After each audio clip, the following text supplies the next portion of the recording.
Hello and welcome to another episode of Property-Pxrn, the premium property podcast. However, this is a slightly weird episode for a few reasons. One is that I'm hosting this on my own. There's no Matt today.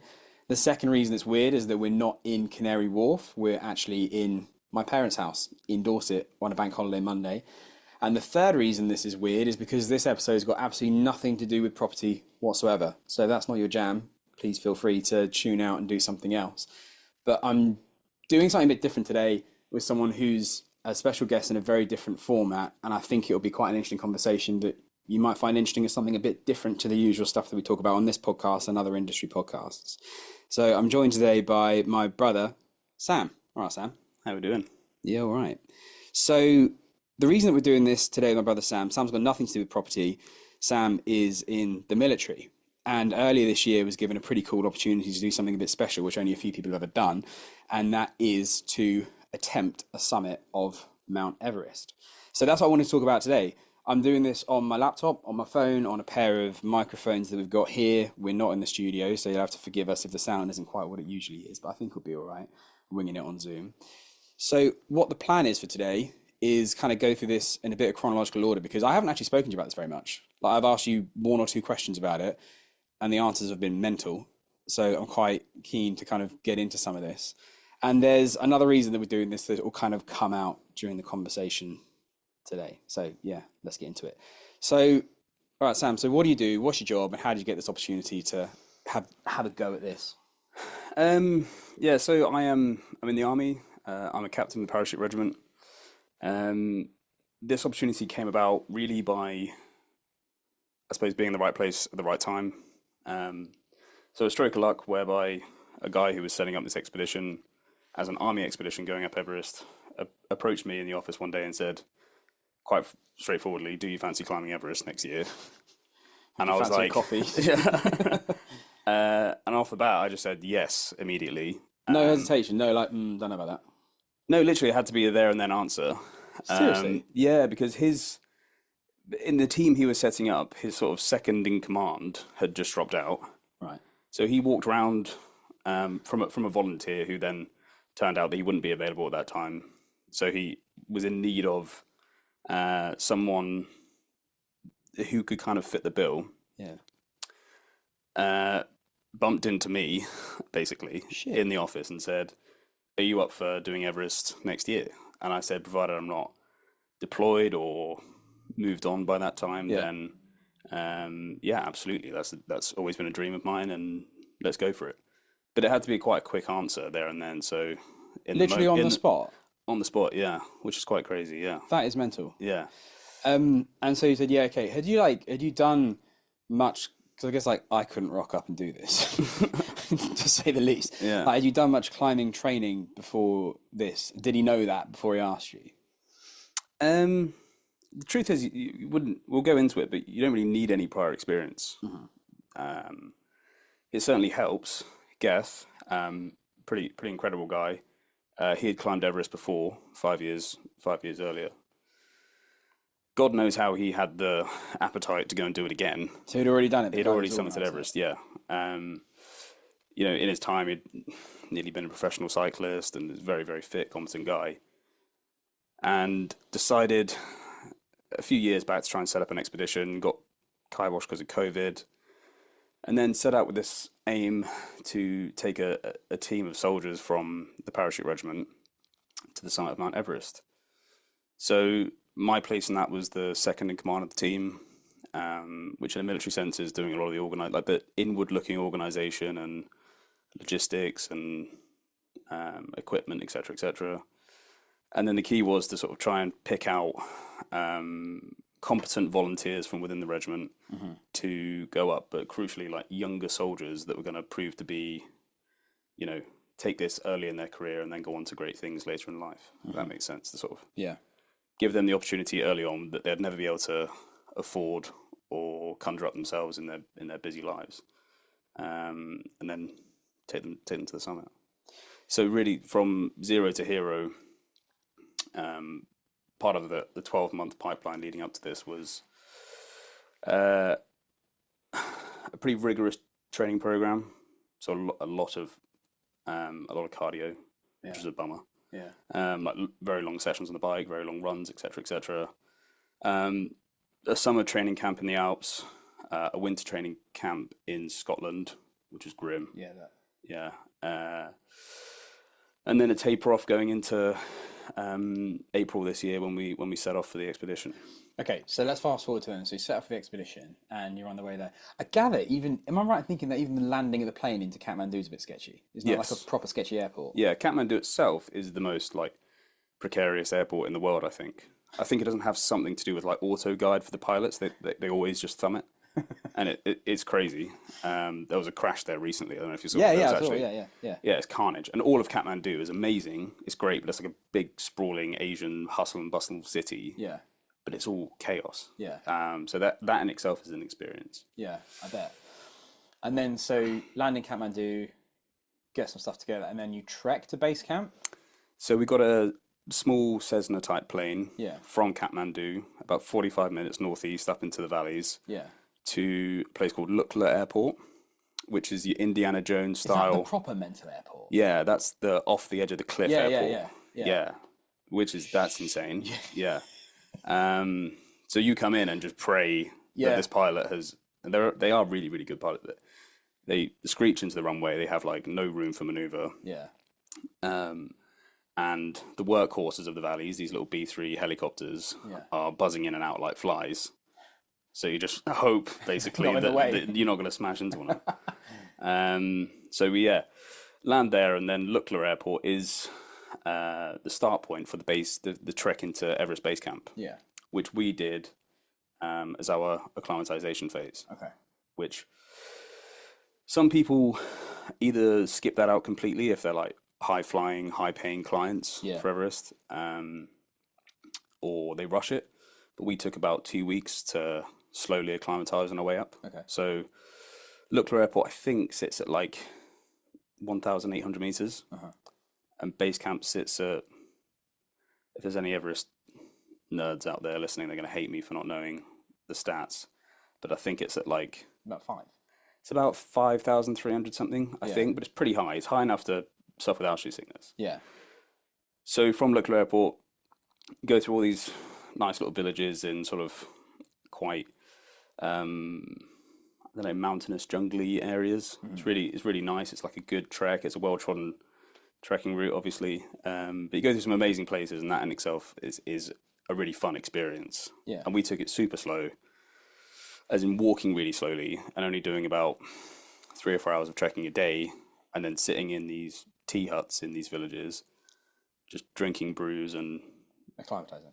chatting shit and just resting, which actually really paid dividend in our acclimatization profile. So everyone got to base camp in pretty good shape. Yeah. So And people do like a trek to base camp as a thing, don't they? Like that is an adventure. That is, Yeah. 5,000 odd meters, I think, is the highest village in the world. And I gather it's like a somewhat temporary one, but that in itself is quite an ordeal for most people to do, to trek to 5,000 meters. yeah, 100%. It's no mean feat for anyone to Yeah. get up that high. Yeah. It's long days trekking. I think a lot of people do it in around 7 days, so do fairly long days, and it's quite arduous. Yeah. But it's not easy, especially so. There's a point where you crest over about 4,000 meters, where the landscape changes from this kind of sort of semi-jungle environment to moonscape, completely arid, where the vegetation stops growing, nothing can live, and you go above that, and everything gets a bit grim, and you still have quite a way to push through the valleys up to base camp, and it gets colder, it gets more austere. Places where you're living aren't very nice, but that's when it starts to become a bit of an adventure and a bit of a challenge. Yeah. But we grizzed it out and took our time over it to just get the acclimatization right. Yeah. So they say you shouldn't do more than, I think, 500 meters over 2 days. Okay. To do it really steadily and properly, you sort of get to that point where Yeah. you're working up to it. So you're on your way to base camp. To kind of pan out on something as well, and then to zoom back in. A sort of another crazy part in this is that between the point of you saying to the guy who came and asked you if you want to do this, and you're saying, yeah, I'm making a commitment over here, to finding yourself in Nepal doing this, your fiance gives you some news. Mm. Yeah, so about a month prior to going, Holly, my fiance, finds out she's pregnant. With your first. This is With our first, yeah, having a baby boy. Really excited about it. He's due in 7 weeks. yeah. Uh, If you thought Everest was mental. yeah, I know. Here comes the next one. Yeah, so, and that was a real moment of judgment there because Yeah. I thought this is something I've been building up to for ages. It's been a lifelong dream. I have this crazy once in a lifetime opportunity to do it. But there's a pretty good chance. There's a chance of something going wrong. My job and occupation is inherently dangerous at times, and Yeah. there's always a chance something somewhere in the world is going to kick off, and you have to go and be deployed. But that's kind of buzzing away in the background. This is a sort of a particularly dangerous blip. Yeah. I was already committed to doing it emotionally, and I didn't want to be the guy who, for myself internally, not reputationally, but I didn't want to be that person who backed out of something because of a risk, because there are risks in everything we do, and I knew that one day that my son would, it's a bit cheesy, but hopefully be proud of that, taking that risk, and all being well, is the dad that climbed Everest, and that's something to kind of hang your hat on, I suppose. I think so. So, like I said at the start of this, that there was like another reason that we were doing this, and that's partly for this, that we wanted to record this. So, like, I'm quite privileged to have this platform as a podcast to do stuff, have conversations with people typically around the estate agency industry.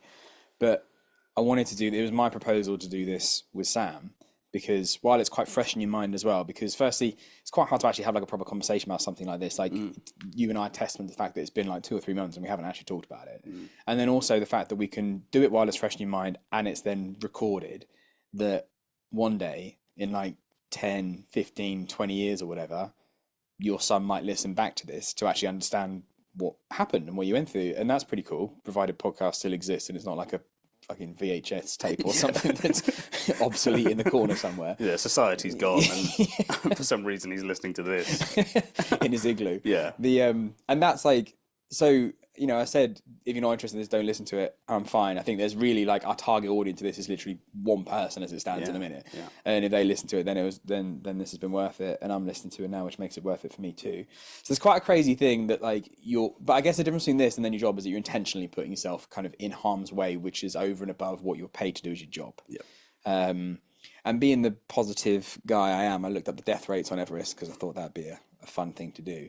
And so from what I found out, according to BBC, a death rate on Everest is about 3%. And I don't know what they kind of class 3% as. Maybe of all summit attempts, something like that. I suppose so, yeah. There's people that get past base camp or something, I suppose. Yeah, I don't know the threshold and the cut-offs. Yeah. Certainly, I suppose there were, this season, I want to say this season, that 2-week weather window pretty much every year around the same time where all climbers descend and go for it when the winds are light enough on the summit to even attempt getting up there. Yeah. But 500 permits were issued, I believe, by the Nepalese government, and of those, I think around 150 to 200 summited. Yeah. And there weren't. I don't think there was actually that. I don't think there was a sort of 3 or 4% death rate on those climbers. There were certainly some deaths that we saw and can speak about, but certainly not, that many. But anyway, it's still inherently dangerous. Yeah. Yeah, I mean, let's talk about that happy subject a bit later on. Sure. We'll get to the good stuff. We'll acclimatise to that as well. So you're on your way to base camp. What's life like at base camp? Bit weird. Yeah, it's strange. It has a certain. I don't know. There's a bit of theatre about it because you spent the last 2 weeks trekking into base camps through these villages, and it's quite boring. It's quite laborious, and the whole time you think about getting there and seeing the seeing this sort of sprawling village of yellow tents Yeah. perched on a glacier with Everest in the backdrop, and you think once I see there, I'll be there, and I'm sort of that's game day. Once I'm there, isn't the case because you get there, crash out, and spend 5 days, sort of trying to eat and drink and not feel really hungover. Is that what it feels like? Altitude sickness? Like Yeah, yeah. It's just like pounding headache when you lie down, and just no appetite. Yeah. Anxiety. Really? Well, yeah. You just sort of just being at the foot of Everest. Oh, more that than like an actual. No, it's not like effect. an medically induced anxiety or anything, Oh, right. but it's sort of that jitteriness is the similar sort of feeling as well, I suppose. Yeah. And then so maybe I'll get my timings of this messed up. Didn't you have to go back? There was one point where one of the guys on our team got a really bad chest infection. At base camp. Yeah. Okay. Or just before. Okay. Geth led the rest of the team on. Yeah. And I pushed back with one of the younger guys to a tiny village in the middle of a windswept valley called Ferrochet, where there is like a hospital. Yeah. I think it's like a Red Cross outreach thing where there is just a doctor who can prescribe meds. Okay. So I pushed back there, spent 2 days there with him while he was recovering and being checked over. Yeah. And then once he was pretty much recovered, we then completed the rest of the trek into base camp and joined the rest of the team. Okay. So you got sort of most of the way there, had to come back sort of halfway-ish and then go back again. Yeah. Okay. Yeah. Okay, so then you're at base camp, and then I guess there's a load of people there that aren't summiting. There are people that are summiting. And then do you get sort of, what happens with your Sherpas? Because that's a whole subject I want to talk, like, do you get sort of paired up with people at that point? Not at that point, no. Sherpas are incredible people. Yeah. They're actually, I suppose, status-wise in Nepal, they're actually, they're not the kind of downtrodden, mangled spine of mountaineering that everyone makes I wanted to out. ask you about this, because, like, culturally it's a weird thing. So there's two different things. There's Sherpas, Yeah. and then there's porters. Right. So porters are like that is tough. It's really abstract for especially coming from a military background to see it. But they're people who go and do seasonal work on the mountain, where either for base camp treks or for lugging proper mountaineering equipment for climbers to Everest base camp or to other base camps. But they're the guys who will stick, I don't know how it's physically possible, but stick 80 kilos on their forehead and march up mountains. It's mental. So whereas we're, fit and strong people, Yeah. they will fly by you carrying a person on their forehead. It's off the charts. They're just built different. They're incredibly tough people. The Nepalese are really, really strong people, the nicest people, polite people, but hard as nails. Like they just are. Like the Gurkhas are tough soldiers, but the Nepalese are really, really tough, hardy mountain people, especially the Sherpa types and the porters. The Sherpas are really, really cool. They kind of, I suppose, relatively speaking, do quite well financially in Nepal, and their work is probably as if not slightly more lucrative than a lot of occupations in Nepal, I suppose. So actually, there's kind of a distinction to make there. The porters is pretty horrendous, and they do carry a lot of kit up, and that's quite jarring. Yeah. But they also go there for seasonal work, and that's sort of equivalent of the labor force. Yeah. And then the Sherpas are the qualified mountain guides. Yeah. So they were living in base camp with us. We got to know them. They do a few, they called rotations up the mountain to different camps. But they're taking, steadily over the course of a few weeks. They get there before any clients arrive, and they start taking stuff up the mountain like oxygen and food and tents, etc. So just to kind of explain a little bit there. So you have base camp, and am I right in thinking you have camp 1, 2, 3, 4 up the mountain? Yeah, and then that's you get to right. the summit. So these are different stages up Everest. Yeah. I suppose it'd be useful to kind of try and explain a bit of the landscape. Yeah, let's go for it. So base camp sits in the bottom of a bowl. with basically mountain ranges pushing out or sort of rising up at every direction, except back down the valley, which is the way you've trekked up. Then the route, basically the only route from that side up Everest is through something called the Khumbu Icefall, Yeah. which is a seemingly endless falling pile of debris and ice where the glacier falls off the like the base of the valley above going onto Everest, and then starts to topple down into the Khumbu Valley going down below as well. So that poses a real challenge to every climber trying to do it. It's like I think they call it the gateway to Everest. Yeah. Because it's this really unpredictable, really terrifying, quite, I suppose, physically challenging part to get through, especially for not very experienced climbers. Yeah. So, base camp, Khumbu Icefall, Yeah. which is horrendous. At the top of that is Camp 1. Yeah. It's a fairly unoccupied camp a lot of the time. Most people go straight through that along quite a flat, what looks like a snow-covered golf course, up to Camp 2, which sits close to the bottom of what's known as the Lhotse face of the Lhotse mountain, which is like a sister mountain to Everest. So you basically go up the Lhotse face from Camp 2. Camp 3 sits about halfway up that. And then from Camp 3 it's a bit of a slap and a dogleg round over something called the Yellow Band, which is like a rocky outcrop, but quite significant. Over the Yellow Band, over something called the Geneva Spur, which is an enormous spur jutting out the side of this mountain face, over the Geneva Spur, and then drop down to Camp 4. And then Camp 4 is, from there, you do summit push. So that's kind of badly explained.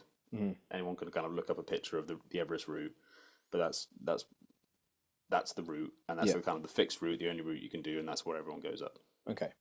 And these Sherpas are doing runs back and forth between these to put supplies there. Okay. So your base camp, you get like paired up? Not at that stage. Okay. They're still busy doing their things, and then when you go for your first, what's known as a training rotation, so you might go to Camp 2 or Camp 2 and walk, climb to Camp 3 and come back down. But that's another acclimatization phase where you climb up through the icefall. Camp 1, Camp 2, not on oxygen yet, but it's another sort of training phase, I suppose, where you get used to climbing and operating at that altitude without oxygen. So you're still trying to improve your body's ability to operate at that height. But that's really led by, well, we were led by, I think, one or two what's known as IFMG Sherpas, so the International Mountain Guide Association. Okay. They're like internationally recognized mountain guides, really, really qualified. They took us on our first, what was supposed to be our first training rotation, up to Camp 2. And then really from Camp 3 or Camp 4 is where you start getting paired up properly with your Sherpas. Okay. And then so you're doing runs beyond base camp to acclimatise up to Camp 1, Camp 2, that sort of thing? So that was the plan. All right. So very early in the season, all the ropes get fixed. Yeah. So really almost from base camp, there are fixed lines that get hammered in and tied in essentially all the way up to the summit. Right. It's a huge project that goes on every year. Yeah. Couldn't tell you the distance, but it's a hell of a job. Yeah. So we set out as soon as we'd found out that the lines were fixed. The weather was good, so we set out on our first training rotation where we aimed to go to Camp 2. So that first night we set out, and pretty much everything's done at night because it's colder and the mountain and the ice is more stable. Yeah. Just the Khumbu Icefall, or is this? Well, we pretty much aimed to climb at night. Okay. As much as possible throughout the whole thing. Yeah. A lot of people don't. It's kind of scary and less enjoyable, but... Am I right in thinking that the Khumbu Icefall is the stuff that you sort of see in movies, i.e. this is the ladders over the crevasses and stuff like that? That's the crazy looking stuff. Yes. Yeah. And that, I also understand is one of the. I mean, it's all pretty dangerous, but like high danger at that point because it moves around you. Yeah, yeah, it's just so unpredictable because everything is, it's like a living beast. It's moving and enormous blocks of ice the size of houses are overhanging each other and falling off the whole time. Yeah. When you're in base camp, you can hear it creaking and cracking and exploding. Really? Yeah, and it's like 100 meters away. Shit. Um, in fact, the first night when we went to go through the icefall, so we set off at like 1 o'clock in the morning, thinking we'd be at Camp 2 by 10 a.m. that sort of following day. We got about 20 minutes into the journey and heard an enormous boom, which was a huge block of ice had fallen into a crevasse but taken out a bunch of the ladders and ropes with it. Unfortunately, no one was on there at that time. Bloody hell. But that just meant we were, Yeah. got over the radio from some climbers who were further ahead that there was no point in carrying on, so we turned around and had to go back and wait a couple more days. Shit. That's crazy. So set off again, and I'd underestimated how scary the Khumbu Icefall would be. In what sense? It's really disorientating. So everything is, you kind of don't know where you are when you're in it. It's like a maze of these huge stacks of ice, icebergs, ice overhangs, crevasses. The route really, like, when you can just about make out climbers in there sometimes when you're in base camp and look up if they're going through during the day, or you can see head torches just sort of wriggling their way through. Yeah. But I found it very disorientating the first time. Pretty nasty place to be. I think about 2 hours in to our climb, some enormous granite boulder fell off a cliff face fairly sort of close by to us, round to our left, made a hell of a noise and fell down at such a pace it was like huge sparks were flying off this thing, and you just you appreciate in that moment that you are a tiny ant on the back of this enormous beast that could at any point just decide to shake you off and you're done. It's like Geth said it to me before, and I really understood when I was on it, that you don't conquer Everest. It's like, or these big 8,000-meter mountains, they sort of tolerate your presence. Yeah. If that makes sense. For a short period of time. Yeah, and then you get off there as soon as possible and sort of feel like you're apologizing. Yeah. Okay, so you were saying this was the plan. So we go through the Khumbu Icefall. Takes longer than we'd expected. Really hard work. Like, how long does that get through it? I think it took us like 13 or 14 hours of continuous moving. Jesus Christ. And that's like wriggling up a steep face, traversing around an ice block, going over these ladders, climbing up a rope up something, which at a movement at 6,000 meters just kills you. Yeah. Like it's like you've done the hardest sprint you've ever done in your life. Yeah. Whereas you only just kind of basically climbed up a rope and a wall. Yeah. Wouldn't really phase you here, and it could only be 20 feet. Yeah. But at the top of it, you're like desperately out of breath. Yeah. And it's horrendous. So get to the top of the icefall, spend a night in Camp 1, and the weather came in a bit, and a bit of a storm rolled in that afternoon. So we bedded down in tents at Camp 1. Following day went on to Camp 2. Camp 2 is a bit more established, and it feels a bit more on terra firma. So not to say sort of out of the woods at Camp 2, but more people choose to stay there. It's just slightly safer and less exposed. Yeah. Camp 1 is literally just dotted in amongst open crevasses. Yeah. Okay. As they turn into the icefall. Not conducive to a good night's sleep. No. So get to Camp 2, spend a few days there, and we were talking about going from there. We're going to just bounce onto Camp 3 and go all the way back down. And then we had some reports that there was some really, really good weather, and we were so early in the season that we thought, look, we're going to get ahead of all the big operators. Probably a good moment there. Sorry to sort of jump around here. Yeah. But to highlight the queuing images that everyone sees and sort of the reality of that. Yeah. So it's basically the first question anyone asked me when I say Yeah. I've climbed Everest. which is basically to everyone. Yeah. Um, You've ever met. yeah. Or anyone who hasn't asked. It's like, how will you know that someone's a vegan? Don't worry. Yeah, they'll tell you immediately.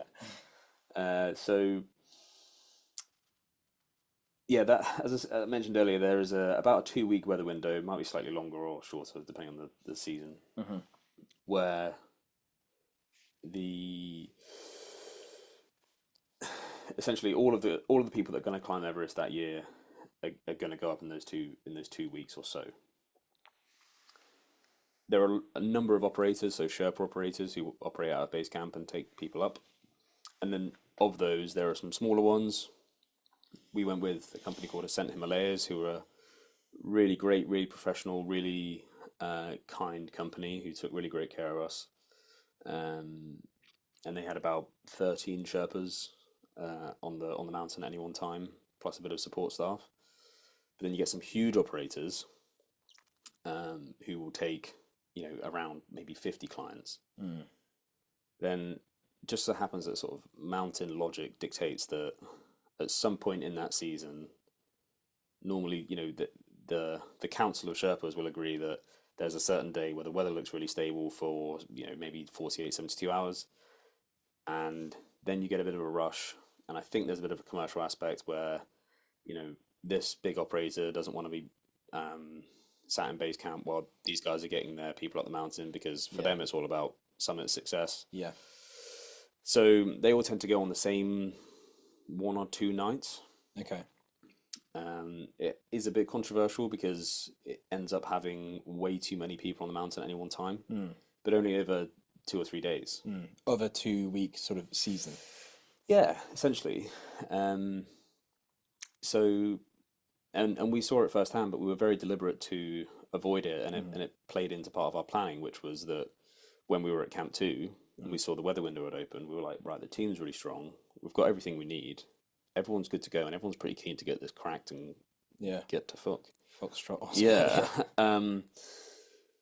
So we thought, the big beasts are going to start moving up the mountain in about 5 days. We reckon. Yeah. Never be sure.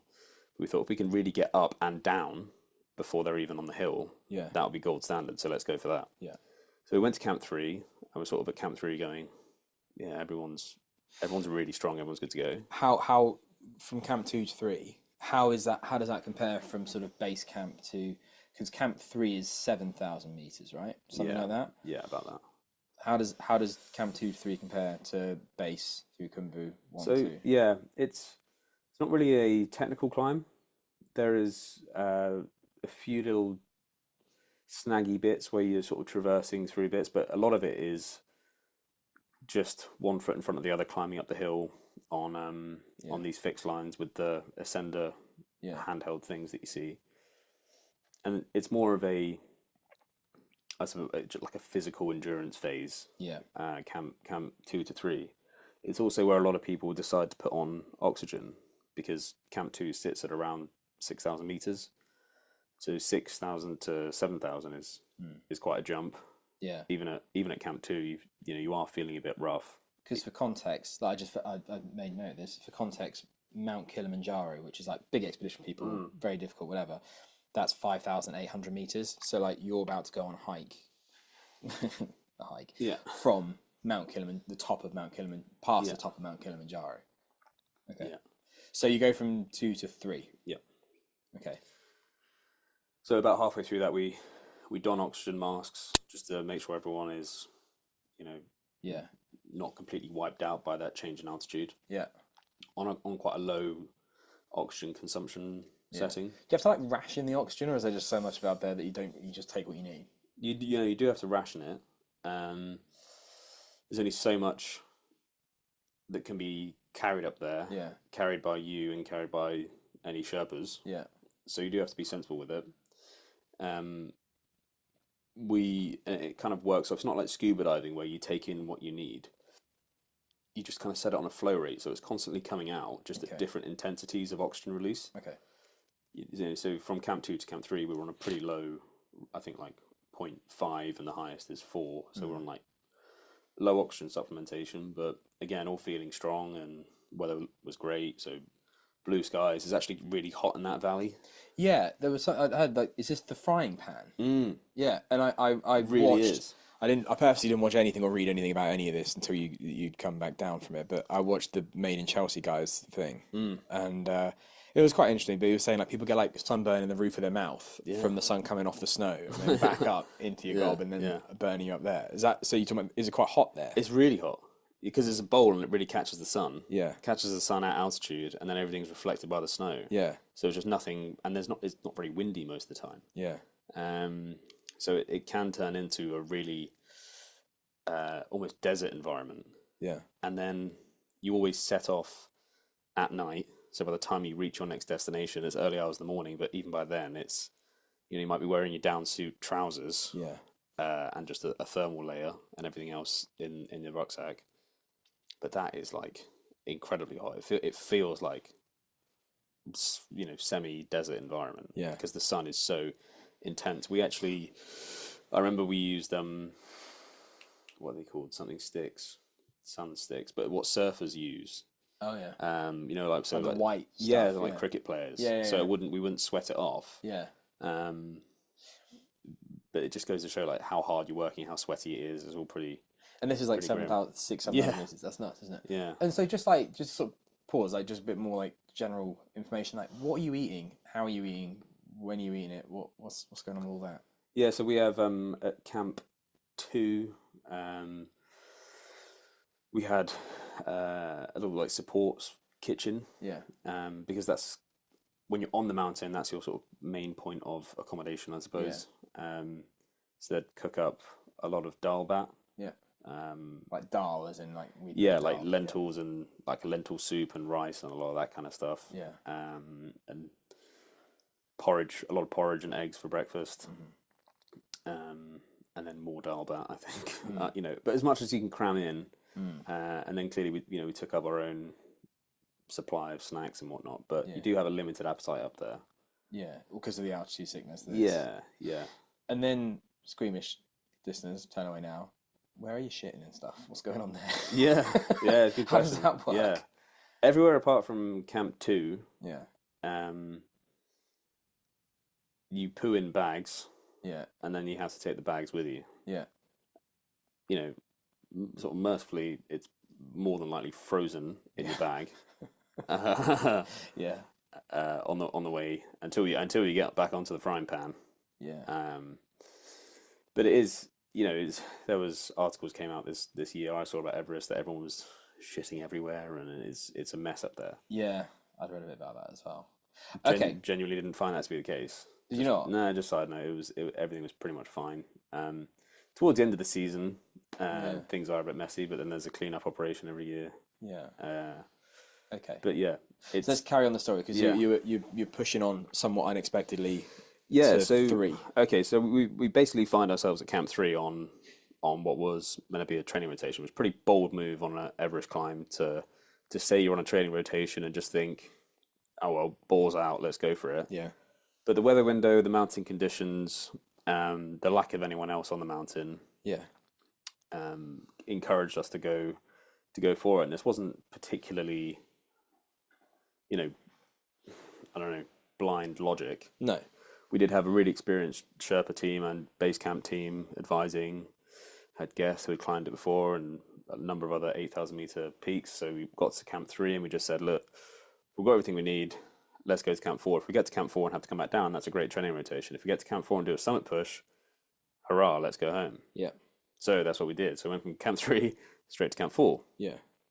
Um, And then so Camp 4 is that point what you'd class as the death zone? I think so. Yeah. So there's a number of different, I suppose, interpretations of the death zone. Yeah. One, people say it's because your body's dying. Yeah. And I suppose, yeah, your oxygen saturation in your blood is probably low enough that if you're in hospital, they'd say you were dying. Yeah, okay. Like when I set off for my summit push, I took a pulse oximeter reading and my blood, saturation level was 70. Yeah, And I think if in a hospital, if it's below 90, you're intensive care. yeah. So I felt pretty crap. Yeah. But I think for me, maybe, I don't know, there was a feeling when you step off from Camp 4 for a summit push that really, truly no one can help. What do you mean? So no one is coming. There's no like smash glass in case of emergency and a Okay. helicopter. It will cost, £30,000, but a helicopter will come get you. They can't get that high. At a push, at a real push, a helicopter might get to Camp 3, but they don't really do it. A helicopter might be able to, can get into Camp 2, provided the weather's okay and provided they like strip stuff out of the helicopter. But even that, you wouldn't want to, you wouldn't want to be in a position where you're having to get evacuated from Camp 2. You're pretty far into it by then. From Camp 4, so Camp 4 sits at 8,000 meters. As we say, Camp 3 at 7, and Camp 2 at about 6, or there or thereabouts. Can't remember the exact figures. But certainly from Camp 2 to Camp 4 is a huge leap. It's like you crest over the bowl of mountains that's been surrounding you this entire time. You've been in the frying pan. You're on top of that now. So you go over, as I said, the Yellow Band and the Geneva Spur, and that really takes you onto the sort of, I don't know, I suppose what feels like the top of most of the Himalayas. Like you feel like you're up there. Once you go over the Geneva Spur and drop into Camp 4, there is a feeling of remoteness and a lack of evacuation method of any type. Yeah. And if you're there and something starts going wrong, you either need to stay there or go back down immediately. Yeah. We were really disciplined about no one moving further than they were able to that day, or in generally, we were really good at monitoring everyone's states and stats and everything like that. But I think certainly in terms of the death zone, to me, it means really that once you step off from Camp 4 and start going on that treacherous summit push, if you start getting cerebral or pulmonary edema, you're so far from rescue and you're in such a difficult position, physically, even in terms of the landscape, that it's going to be very, very hard for anyone to help you down from there. Yeah. Certainly quick enough to get you to medical treatment. That's going to make a difference. Exactly. Yeah. It's actually quite scary. And when you do leave Camp 4 and you think like, okay, if I top out at 8,500 meters and I start getting a horrendous headache quite quickly, which can happen, there's not much anyone can do, because even to down climb from Camp 4 back down to Camp 2 is about 12 hours work. Yeah. It's a long old route down and pretty precarious, and you have to have your faculties to make it, to get down. With all the help and goodwill in the world, above Camp 4, you have limited sort of help, I suppose. Yeah. And you really feel that when you step off, you're like, fine. So you're all at Camp 4. And at this point, you're paired up with a Sherpa. How many Yes. Sherpas are there to climbers? What's the ratio? 1-to-1 Okay. above Camp 4. You guys tied together? No. Okay. No, so I mentioned earlier the fixed lines. Yeah. And those are ropes, probably 50-meter intervals. They're staked into the ground. And then you have a tool called an ascender that's roped onto you from your harness. And you can slide it up the rope, and it locks on coming back down. Oh, okay, yeah. But you can kind of trudge up to it and then move it again. Yeah, okay. That's the So you're all at Camp 4. Yeah. All of yous. How many are you in your team of 8 started from Kathmandu. team of 8 from the military plus the Sherpas? Yes. Okay. So team of 8, we lose one guy fairly early in at about Camp 2 through no fault of his own. He just got bronchitis. I got bronchitis. Yeah. Which is just everyone gets. It's called the Khumbu cough. It's because of the fine silt from the what do you call it? The mountain, I don't know, erosion of the stones. It turns into this fine silt. Okay. It gets in everyone's lungs, and because everyone's sucking it in so hard, it gets really deep in the lungs and then get infected. Yeah. So lost one there. He had to turn back and go get medical assistance. And then when we got to Camp 4 that first time, we just had one guy who he had basically reached his summit, Like he was so exhausted he couldn't go any further, and just said openly he was like, "Look, I'm not even gonna do that. I'm not even gonna do the summit push. I'm gonna start because I'm gonna slow."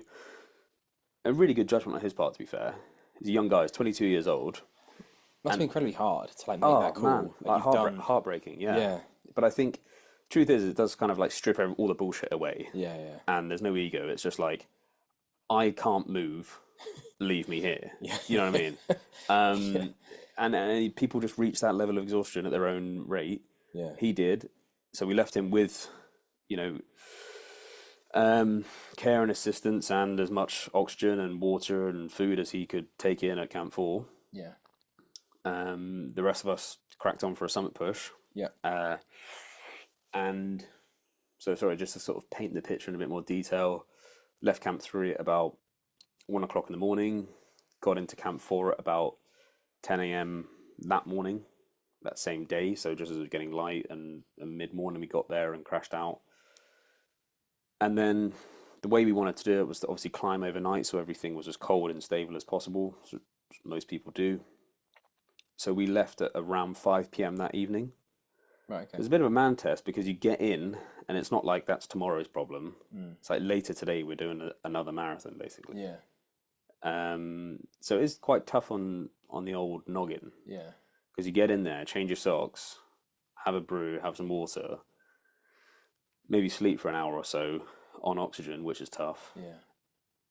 And then you have to start getting your kit on again. Yeah. It does suck. Yeah. That's probably the most like challenging, most mentally challenging part. Then we set off on our first summit push. I was, to be honest, in a bad way, going like basically stepping off from Camp 4, going up. I just felt like I was digging into my reserves already. You set off with about 2 liters of water on you because you boil them in Camp 4. You shove them down your jacket so they don't freeze.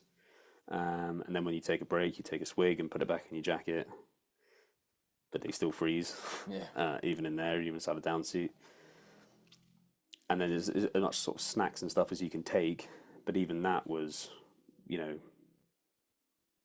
stretching it.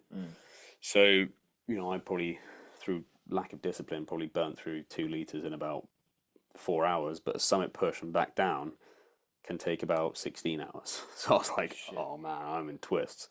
So is that all the water, basically? All my water gone, most of my food. I remember taking one of those, those SIS energy gels that I'd kept like inside my thermal. And I was like, oh man, at least this is some respite from the thirst. And punched it in. And I was like, it was like having PVA glue in my mouth. I was like one of those chimps that couldn't. I was like, I stop everything. I can't breathe, for God's sake. So, yeah, we eventually, and I was so tired. I was like genuinely like falling into micro sleep while climbing, because it's the wolf, the hour of the wolf. 3 or 4 o'clock in the morning. You are just shot, nothing left, tired, scared. All you can see is you just hood up, mask on, head torch, just with your little footsteps in front of you, looking down, even looking left and right, you can't see anything off the tiny little ridge that you might be on. And it is just like every step is a little battle of keep going, keep going. So I'm getting kind of like fired up again thinking about it. Yeah. But anyway, so we get to a place called the Balcony, which is where 2 ridges sort of meet. Yeah. Little point to pause and take a step and speak to Geth, and we're like, okay, this is the balcony. We're not too far away. It was probably another 300 meters to climb, and then we're there. So as it gets to about first light, around 4 o'clock in the morning, this stunning view opens up where you are nearly at the top of the world. Yeah. And there is something called like the Everest Pyramid, where Everest casts a shadow into the distance. Oh yeah, I've seen that. Yeah. And I was just there, like staring at it with this terrible drop beneath me. Yeah.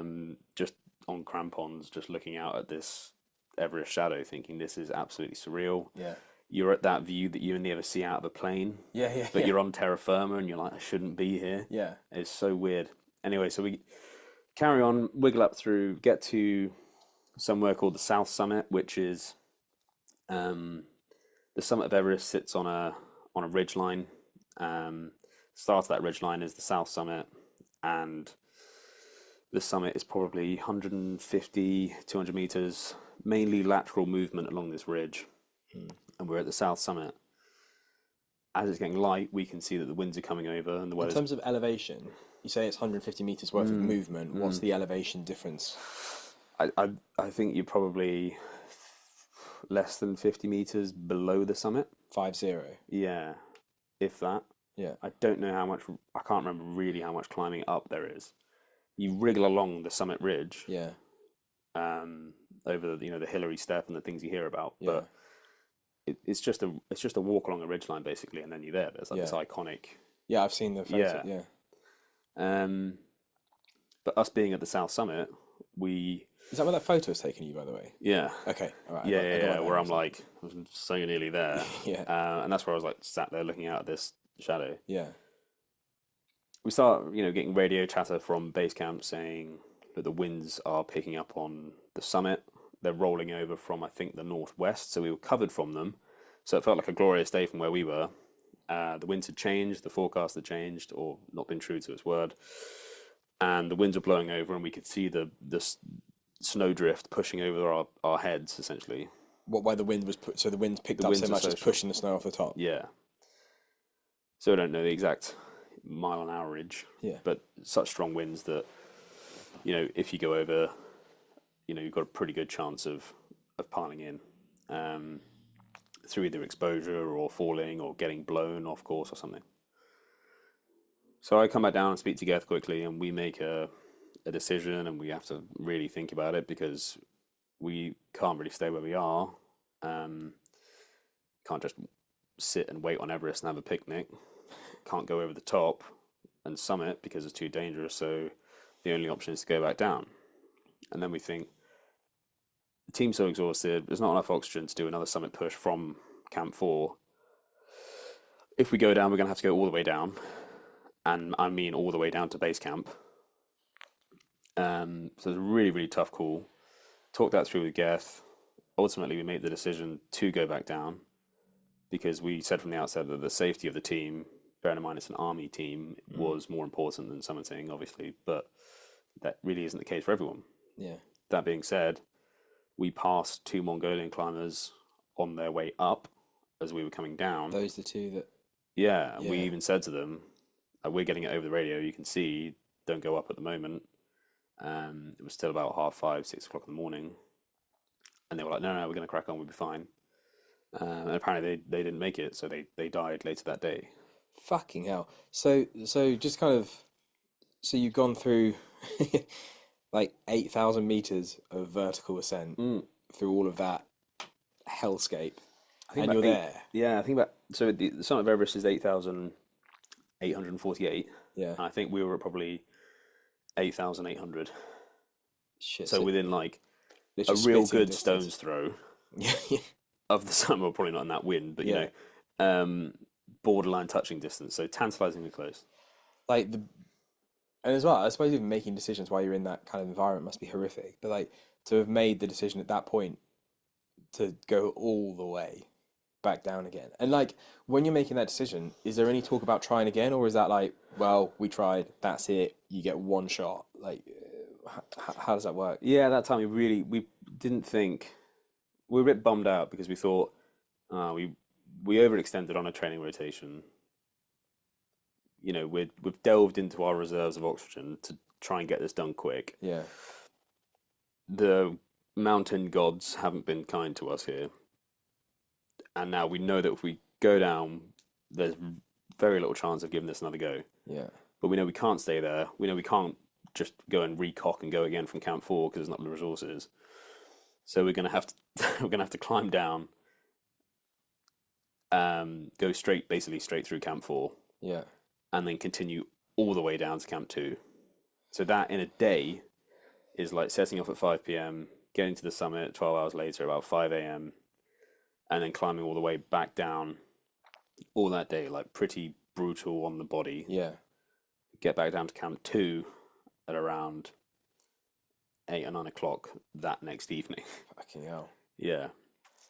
And then, yeah, I won't go into too much detail, but we waited around at Camp 2 to try and wait for another weather window, got some more oxygen brought up to us, and we thought, team's still pretty strong at this stage. The guy who was really struggling had just topped out at Camp 4. He went back down to base camp and chilled out.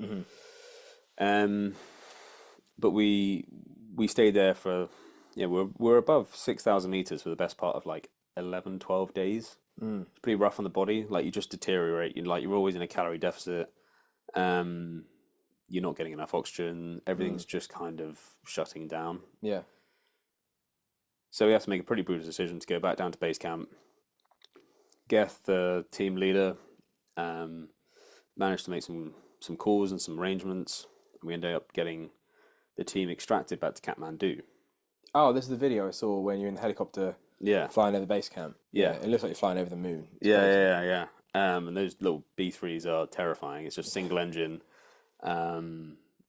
maxing out because of the altitude. Yeah. So the engines are redlining the whole time, and they just take off, and it's just Yeah. don't die, don't die, don't die, and then they're gone. Yeah. So, yeah, we get a number of helicopters to, bounce through Lukla Airport again, and then all the way back to Kathmandu, and it feels a bit like mission failure. It wasn't, because we would have summited had the weather been okay, but we're back in Lukla. So what's like the morale like? Because then you've got those guys within, if I've got the numbers right, like 48 or so meters from the summit, and now you're all the way back where people are drinking beers and bars and stuff. And Yeah. like, this is ridiculous. Yeah, it's really abstract to be back there so quickly, where Yeah. the air's thick and warm. Yeah. We stayed in a hotel and ordered copious amounts of room service, but everyone's pretty low. Yeah. Because we were within touching distance, and even hung around on the mountain for a bit longer than we should have to try and give it another go. But we decide then, through really assessing everyone's states in quite a lot of detail, and everyone having to open up and be quite honest about how they were feeling, not just physically, but like mentally and emotionally, and how much have you got left in that in a tank. So we made that call at Camp 2. We said, look, let's get back to Kathmandu. Let's have like 3 or 4 days recuperation, and then let's even just start to think about giving that another go at the end of the weather window, which I think everyone in that tent was, I certainly was thinking like, probably not going to happen. Really? Well, yeah, I just thought like, That's it. That's a hell of a lot of logistics and resources and effort to go back into getting us even back to base camp. Yeah. But we managed to pull some strings and get a little bit of extra funding from one guy doesn't want to be named, but he provided us with some extra funding very generously, to extract by helicopter. Can I just say, this isn't our dad? No. Like, Thanks, Daddy. Yeah. It's He's a great guy. He's like a member of the charity that we were doing this for, and okay. a friend of the unit, a friend of the regiment. He actually conducted a trek into base camp with a load of his mates at the same time. Okay. Brilliant guy, and can never say how grateful we are to his really generous donation to get us there in the first place, and then to get us extracted when we needed help, and then. Oh wow, he's part of the extraction from 2. Yeah, so he paid for helis from base camp back to Kathmandu, where we took 4 or 5 days rest, and then back up to base camp. Oh, so you didn't have to do the trek back to base camp. Nice. Okay. Because the acclimatization was still there, we just didn't have the time to trek back up. Because of the weather window. Okay. So get back to Kathmandu, and upon recovery and a bit of convalescence, I suppose, about 3 remaining members of the team decide that they can't carry on. They haven't got it in them to go again. They knew essentially if they went again, they wouldn't be able to. They wouldn't have it in them to do it again, just physically. So of 8, you're down to 5. No, so we lost one early on, lost one at Camp 4, and then 3 more. So we're down to 3. Right. Okay. So 3 of us, is me, Geth, and one guy now, decide that actually we're all kind of miraculously like pretty fine. I annoyingly hadn't lost much weight. Everyone else was looking like POWs, and I was still like pretty chunky. And we were feeling far better than the others clearly were even looking. So we decided, look, let's get them on a flight back to the UK. They can go on there, they take some leave and recover. We'll go as a small, more nimble, agile team and go back up and try and give this another go to try and get, at least half the team summiting. So that's what we did. So 4 days later, we got on a ropey helicopter out of Kathmandu, back to Lukla, back to base camp. Yeah. Spent a night at base camp, recalked, got everything ready to go again, sorted out all our kit, and then went up back through that treacherous icefall, straight back up to Camp 2. Were you quicker with having fewer people? Yeah. It's not because the others were not necessarily slowing us down, but it's just everything when you're moving in like one by one. Yeah. Going over a ladder, it just takes longer for a team of like 10 to do it than a team of 3 or 4. Yeah. So we flew up, got into Camp 2, felt good, felt strong. Next period of darkness, straight up to Camp 3, again, like probably running on like adrenaline at this point and just wanting to get it done at this stage. Yeah. What was the feeling like going all the way back up through that again? Horrendous. Yeah. Like just really nasty, just like scary. It's the last place on earth you want to be. Yeah. It stinks, you stink, you're knackered. Like stepping off from base camp, I was even honest with myself at the time. I was like, I probably have like 20% battery. Like I had like a low battery notification in my eyes. I was like, I haven't got much more to give here, but I'm not. Yeah, I want to get this done. So let's just dig in. Yeah. So back up through that icefall, wriggled our way through that to Camp 2. Camp 2 to Camp 3 the next night. The next night, setting off slightly earlier, so setting off, say, at like 11 p.m. From Camp 3, getting into Camp 4 early hours of the morning, on I think the 21st of May. So just to pause at that point, I want to come back to the cheery topic of death. So you knew about the 2 Mongolians that had died. You saw them. They walked the other way as you walked one way. Yep. And in a matter of hours, they've expired. Yep. And so I might have got this wrong, but I kind of read about it around at the time.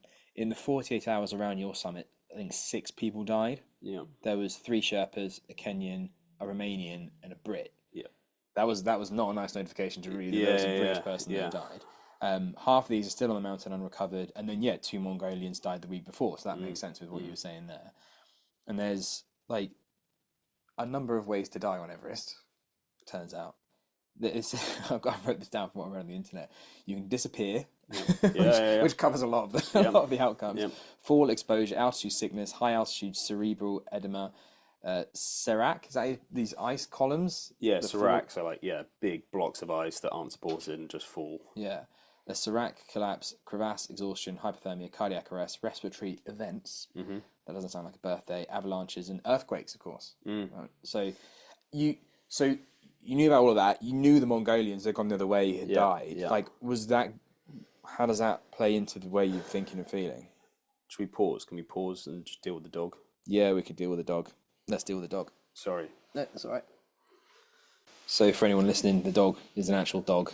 This is the perils of recording a podcast at our parents' house. There was a dog at the door, but we took the opportunity to have a break and get some beers, so we're going to carry on.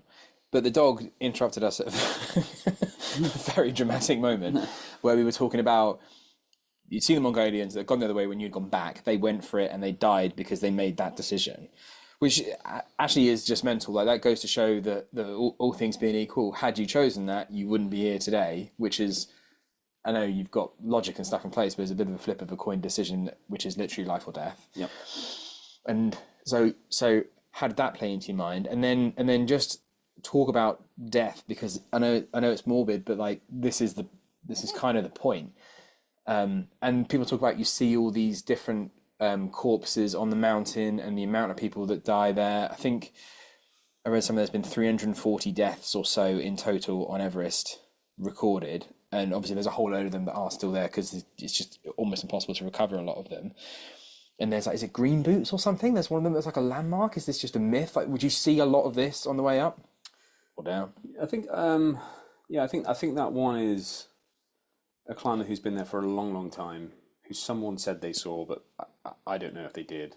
But apparently down in a crevasse now. But a lot of it's a grim reality of it, but a lot of the bodies that are left up there essentially get, that kind of, I suppose I see it in quite a nice way, that they kind of get buried on the mountain. Yeah. In that the mountain kind of takes care of it. Yeah. In that there's no these myths about the route being strewn with corpses just isn't the case. Did you see any corpses? Yeah, which we can talk about, but certainly that there's not like many generational hangovers from the 70s of some tragic case of some guy being stuck there. Yeah. There's just too much geological movement going on and ice flows for anyone to really be in a position where they're just stuck there indefinitely. And when they are, they're probably going to be moved by climbers. It's like you're in the military and like maybe you have, maybe you haven't, I don't know, but death kind of comes with the territory to a degree. But then was it a bit of a somewhat fucked up feeling when you see these corpses that are just doing what you're trying to do, maybe better than you, maybe worse than you, as you walk past them and you're like, oh, this guy tried to do what I'm doing and he's still there. Yeah. And I suppose it touches in a slightly different way to anything you might see on operations. Because these are people who are just like aspirationally trying to do something amazing in their life. And you feel the same thing, had the same goal. And because everyone's covered up in the same way, everyone's kind of the same climber anyway. Yeah, okay, yeah, that's interesting, yeah. So there is a sadness that comes with it, and it is sombering, but I suppose when you're in it, when you're on the pitch and moving and climbing, I don't know, but for me, I go into that mode where it doesn't really tend to affect me in the moment. I'm not like awestruck by something I've seen or devastated. I'm just like very matter of fact and quite stiff upper lip about that kind of stuff in the moment. But I suppose there were two particular dark points on our second summit push. So just to sort of delve back into the story, the smaller team is now at Camp 3, down on Camp 4, actually feeling really strong, in good spirits, because we think, you know what, there's not many people on the mountain. We can go at our own pace. We're not going to be interfered with by anyone. Was there not people on the mountain because you sort of missed the wave of people? Came in the middle of the... Yeah, okay. So we're then at a place where we're ticking along quite nicely. We feel good, we feel strong, we're all acclimatized, and we know we don't feel the effects of altitude like someone else might. Yeah, okay. You know what I mean? Yeah, like we kind of got that. So long. Yeah. We kind of got that warm and fuzzy feeling that we're going to be okay with the altitude. Yeah. But get to Camp 4, go to step off from Camp 4 at around, again, 4 o'clock in the evening, or in the afternoon, sorry. As I get out the tent, firstly, I feel terrible. I don't know why. But suddenly? Kind of, yeah. I was like led down. I had like one of those little boil in the bag ration things. Sort of thought it was okay. I went to put my crampons on and I was like confused by my crampons. Didn't really remember how to do them. I was like, that's fucked up. That's what a lot of people say about altitude, is that they really get confused. Yeah. And I kind of, I just kind of had to take a moment, sit down, get my wits about me again. Sort of steadied myself, but getting out of the tent on that day, on that afternoon, I really felt like I had the flu. So I thought maybe it's just caught up with me. Maybe now I am ill and this is the worst place on earth to get ill. I was like, thanks, body. Fucking wait till now to just land this and be like, we've got man flu. But I think it was just exhaustion. But you know when you have the flu and you get out of bed and you have to go to the toilet and your legs are just like stacks of jelly. Yeah. And you don't want to stand up straight because it just hurts. Everything's kind of cramping. You feel hot and cold at the same time. Felt sick. Tried to go for a poo in the tent, which was just the least dignified thing in the world, into a bag, with like 2 of the guys in the tent with me. So rough. But we, strap our kit on and we go at a pace. And actually, that was good for me. I kind of got the engines going again, and start sweating and panting again, and you're sort of back in the groove. Yeah. So you go up that first, I suppose, like black ski run that is the start of the summit push of Everest. So Everest, the top of Everest, kind of sits above Camp 4 and seemingly looks like another mountain on top of all the other mountains that surround it. Mm-hmm. So we go up that black ski run, and as we kind of approach the top of that, which I don't know, it's probably 300 or 400 meters of just straight up, horrendous on the body, just side note, but the way the fixed lines go straight up and the way you're climbing and leaning forward, it's just like the least natural feeling. It's like the least natural way to climb. So you slide this ascender up and take 2 or 3 steps and you're gasping for air. But also because you're going straight up in these huge boots with solid crampons on, you just kind of walk up a bit like a penguin. It's like not glamorous at all. It's not like, this is Everest. I'm like going from bit of, technical kit to technical kit. This is just like zoop, step, step, step, breathe, breathe, breathe. I'm in agony. Like your ankles are killing you because of the angle that they're at the whole time. Calves are cramping from like the get-go because you're at that angle. Legs have nothing left. Your abs are cramping from breathing so hard. I found it just so horrible. As a physical endeavor, it was just really rough. But anyway, we're tabbing up that, get to the top of that sort of first feature, which is like the black ski run, as I say. Is this, just to put some context in it, is this where you'd got to the first time? Much lower down. Okay. So we're sort of retracing our steps again. Okay. But that first phase is just like a grim slap and welcome to the summit push, which is where you're just trudging up and seemingly never ending as well, because your head torch can't reach the top of it. So you're just on this like treadmill. Yeah. And time seems to slow to a glacial drip where you check the watch, you'll be like, okay, let's go another 15 minutes. Literally a minute hasn't gone and you're just aching for some sort of respite. But we eventually top out and notice that there's a bit of a like 2 or 3 climbers stationary and looking around in a way that isn't normal. So we approach them and we realise that one climber, it's really sad, he's on his back and he's not in a good way. You can hear immediately that he can't breathe properly, so it's pulmonary edema where your lungs fill up with liquid, a bit like COVID. Really not very nice. Probably cerebral edema because he just doesn't look with it at all. Yeah. I think for some reason he's probably been out there since the night before or the day before, or somehow got separated because he was just on his own but still alive. Fuck, so rough. So we stay with him for as long as... What nationality was he? Don't know. No way of telling. Really? No. That bad? Couldn't talk? No. Shit. No, just out of it. But we realised that his bottle or mask wasn't hissing, so he's not getting any oxygen. Hands and everything were very badly frostbitten. And, his face was a bit as well, and you could just tell that he was... in as bad a state as it's possible to get and still be alive. Fucking hell. So we felt really bad for him, but where we are perched on this side of the mountain, and when we spoke about the death zone earlier, there is very little you can do for other people in those moments. Yeah. So even if we had even the capability to extract him off that mountain back to Camp 4, and even if beyond there we could have gotten to Camp 3 and then to Camp 2, you're probably talking about like a day of continuous movement to extract this person over drops and abseils and cliffs and exposed drops, like I don't know, just visualize it. You know, when you're skiing and you reach that point where you just can't see beyond. Over, yeah. Just imagine like constantly living on that Yeah. precipice, Yeah. but you're on the slope. You know what I Yeah. mean? You're over the drop. Yeah.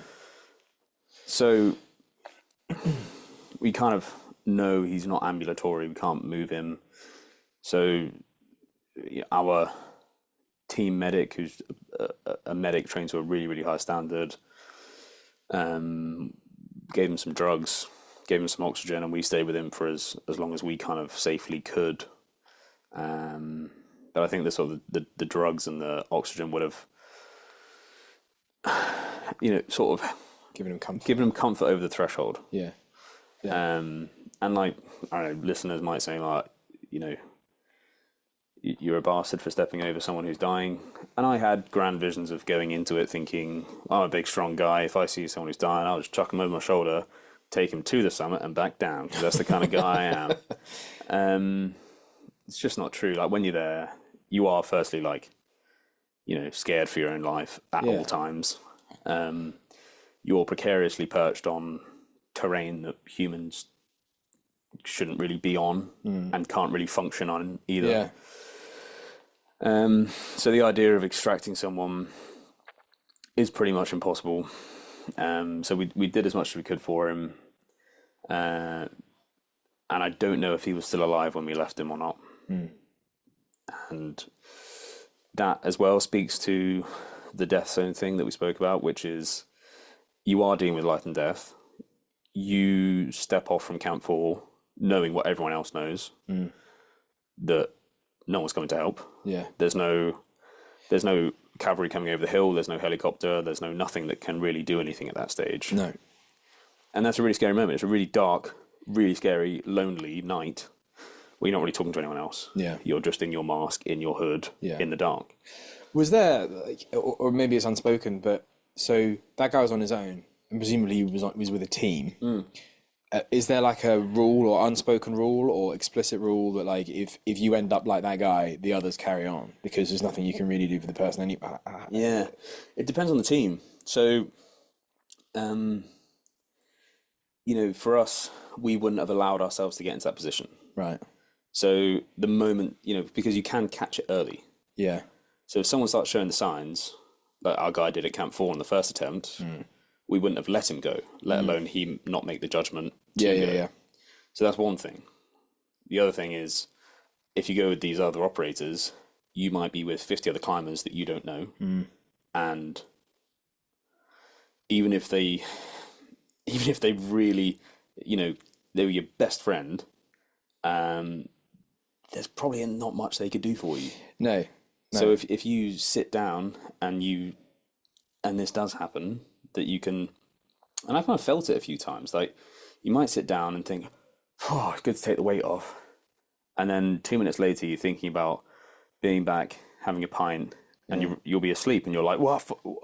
You'll panic and think, oh, I've got to wake up, shit. Because if you slip into that nap while being a bit hypoxic and in that condition, you can very quickly slip into a permanent nap where you're just not going to wake up. Yeah. You'll run out of oxygen and you'll just be... That's it. Night. Gone. Yeah. Which, that's how people die as well. Yeah. Kind of. Yeah, that does make sense. It's just exhaustion, stop, sleep, gone. I think horrific set of circumstances. I guess there's nothing that you can, there's no point over analysing it, either anyone listening to this or yourself as well, because like, even if you had the means to do something about it, which you probably don't because there's nothing you can do, to do that would endanger your own life. Yeah. And everyone, I guess, goes into that situation knowing the risks. Like you say, step out from Camp 4 and you're on your own. Yeah, pretty much. Yeah. And everyone does have to be matter of fact about it and know that you're climbing Everest to try and achieve something which is relatively high risk to life. Yeah. Like all high altitude mountaineering. If you're going for the, that peak, like the highest peak, there's a decent chance something will go wrong. So you have to manage yourself and manage your own risk appetite. Yeah. And if you get it wrong, I suppose there's a general acceptance that it's not really on anyone else to sort that out for you. Yeah. Certainly the way I saw it, and that's why I felt that stepping off from Camp 4. You sort of signed your own waiver. Kind of. Yeah. Like, it's no one else's responsibility to risk their own life, I suppose. Yeah.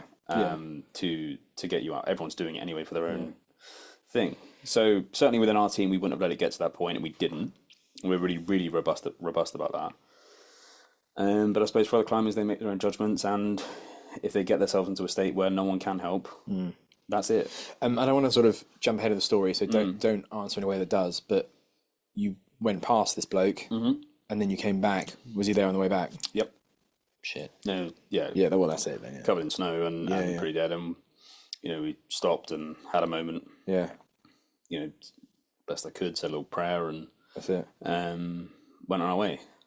But he's I don't know what happened to him from that point on. No. Sounds really callous, and I don't like myself saying it, and I don't even like thinking about it in hindsight. But I knew in the moment, and I've learned this, you have to sort of retrospectively trust your judgment in that time. Yeah. Because you know in that moment if there's anything you can do. Yeah. And it's not like I could go back now and go, oh, if only I'd just, tobogganed him down the mountain. Yeah. And got back to Camp 4 and then somehow got a helicopter to Camp 4. It's just not going to happen. So anyway, it was what it was. Really sad. Really, it still upsets me. I don't like to, think about that too much. It's just a matter of fact. The other spooky, I'll come on to the other spooky one, but we push on from there. Go back up, past the balcony, back to the south summit, where we got to the first time, knew it well. We're there earlier, so it was still really dark. It was around 2:30, coming up to 3:00. And then this moment of excitement builds where you realise, oh, hang on a minute, I'm about to go over the south summit and onto the summit ridge. And once I'm on the summit ridge, pending a huge disaster, I'm going to summit. So then you get the second wind, change your oxygen bottle, have a drink of water. You can kind of make out in the distance this shape in the darkness that's the ridge. Takes a lot longer than you think it's going to take to just move that 150 meters. And I suppose we went over what used to be the Hillary Step, which was a really significant sort of little rock face everyone had to go over, which I think might have moved or changed since the 2015 earthquake. But we wriggle our way along the ridge, and as we do, reach a point where what appears to me to be a climber sat down on the summit ridge, just looking back down in the direct line towards Camp 2. So kind of hanging off the side of the ridge, looking down, head torch still on.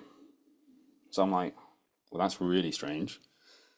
Our lead Sherpa was probably 50 meters ahead of me, and I was basically on my own at this point, and came across this guy.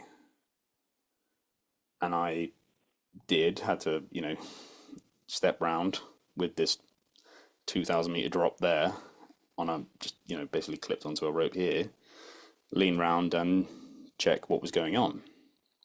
And it was a climber who was dead, but horribly must have died that night, and fairly recently that night, given how long head torch batteries don't last. So I don't know what happened, whether he had summited early that night or on the way back down, or maybe the night before, and somehow his head torch was just still on. But it was a really eerie moment where I thought he was alive, so I went up to check on him and get him up and moving again. And he was just a stone-faced body on the summit ridge. Jeez. It's just really, really horrible. And I was a bit like deliriously tired at that stage. Yeah. So I didn't know whether to try and do something. I was a bit confused as to what to do. I was a bit like, you do get told, don't interfere with bodies, because, certainly from the summit ridge back down to Camp 2 is basically a straight drop. So the route from Camp 2 dog legs round all these camps, Camp 4, and then up to the summit ridge, but back down here is Camp 2. Right. So if you interfere with a body or release a body or try to move a body, you might be releasing 100 kilo dead weight. Oh my God. Yeah. Onto a camp below. Shoot.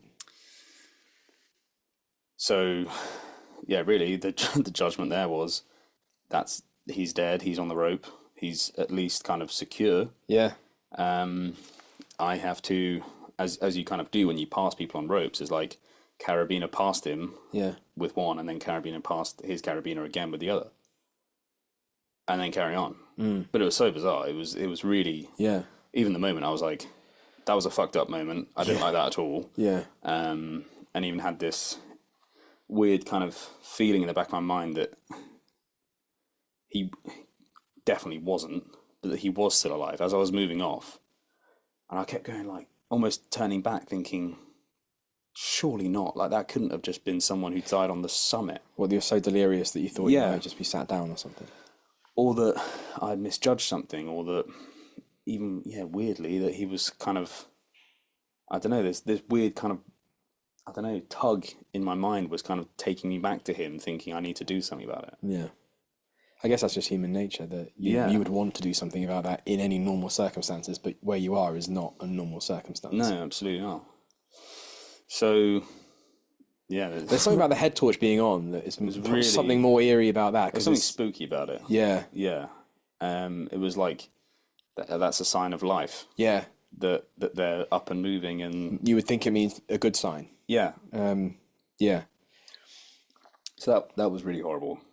And it's crazy that both these things are like right at the final push, which shows how dangerous that little bit is. Yeah, and I think, truth be told, I think they probably both, don't know, but I think they probably both summited. Yeah. Maybe summited the morning before, and they always say that's, just coming down from the summit is the most dangerous point, because you get summit fever and you lose judgment and you just kind of sprint to it. Yeah.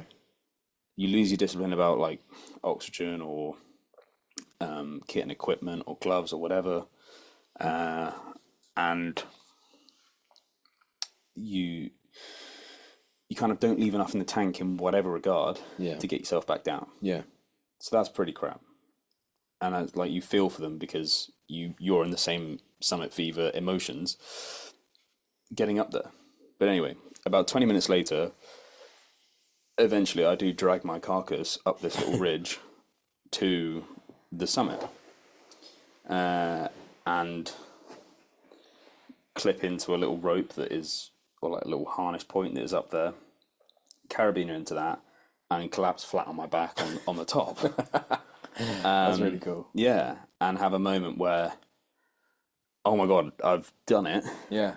But then immediately a moment of, I've got to go all the way back down again. that's even worse. So, because when you sent me the photo, but it's very dark at that point. Yeah. Can you see anything? No, it's like looking out of a plane. We can see the tops of clouds under the moon. Actually, just as a quick side note, like just to give some sense of perspective in this, I think, correct me if I'm wrong, but just in feet, because when you fly in a plane, you think of feet. So a commercial airliner can fly at 31,000 feet. Yeah. And the top of Everest is around 29,000 feet. Something. Yeah. It's give or take a bit. It's there or thereabouts. Yeah. So you kind of you're not very far off walking to a plane. Yeah. Yeah. Which is just insane. But I guess you had the view of the Everest Pyramid the first time around, so you got that. Yeah. And then, just as it happened, the other two guys I was climbing with were about 10 or 15 minutes behind.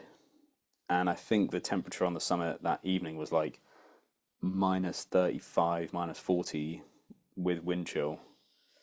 So, as best I could, I kind of got this little flag out the top of my bag, ripped it out, and it's just devastatingly cold because the sun hasn't come up. So where I took one of my gloves off to undo a zip and then held the flag, I was like, it starts aching like that quickly. Even though you've been working and moving and you're sweating, you stop for a second and like I could feel my hand seizing. I took my phone out of like my inner pocket of my jacket because my admin was terrible. I should have got a GoPro or something. I was just a twat. Took my phone out, gave it to the Sherpa who got up to the top first and said, "Take a quick picture." He did, And as is customary with Sherpas, he took a crap picture with a huge shadow of my phone under his head torch. I did say to you before you went, I was like, Pixar, it didn't happen. And then Yeah. you came back with the worst photo. Oh, the worst photo. Anyway, I waited just long enough while like flexing my hands as best I could and toes on the summit to get up, and I could see him coming up the ridge, and I was like, "Come on, buddy, we need to get a picture together at least." And we did get one crap grainy picture. Yeah. And then just as the sun was coming up, I'd had enough and decided that like I needed to get moving because I could feel, everything starting to, even though the sun was coming up and the temperature was coming up as well. I just needed to get moving and get myself back down. Yeah. So I just said to our lead Sherpa, I was like, Lappa, let's start making tracks, which we did. There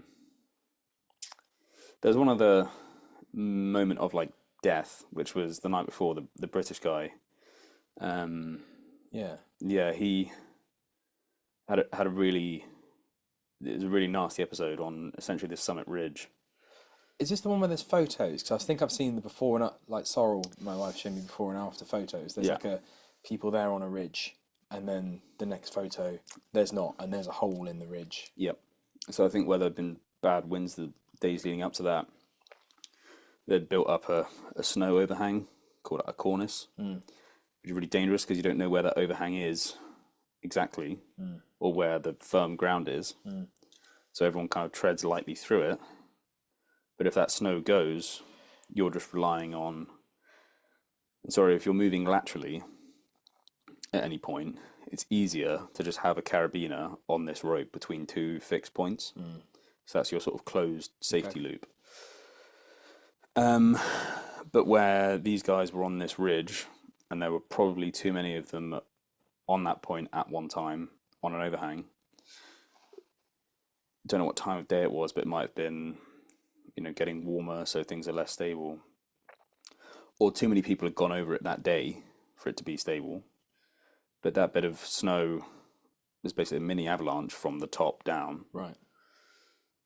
And I think where that had collapsed and taken those climbers, that bit of rope had failed at one of the anchor points. Right. Which means that closed loop is now broken. Yeah. So there's nothing to stop that carabiner staying on that rope. Right. Which is, it's not bad drills from those climbers. It's just what you do when you're moving along those parts. In hindsight, I was doing the exact same thing, not knowing that those climbers had fallen the night before. Which is really nasty to think about. Yeah. I had walked the night before? Yeah. Shoot, I didn't know that. I actually have a picture where Sam, the other guy with us, took a picture of me on the way down, so sort of facing with the summit behind him, facing along the summit ridge and away over the sort of panoramic view beyond. And I turned back, he had his GoPro out, and I just went, hey, like we've done it. But in the background of that picture, there is a rope hanging down the side, and you can see where the snow had collapsed out of that ridge. Oh my God. Which is like the stuff of nightmares. Yeah.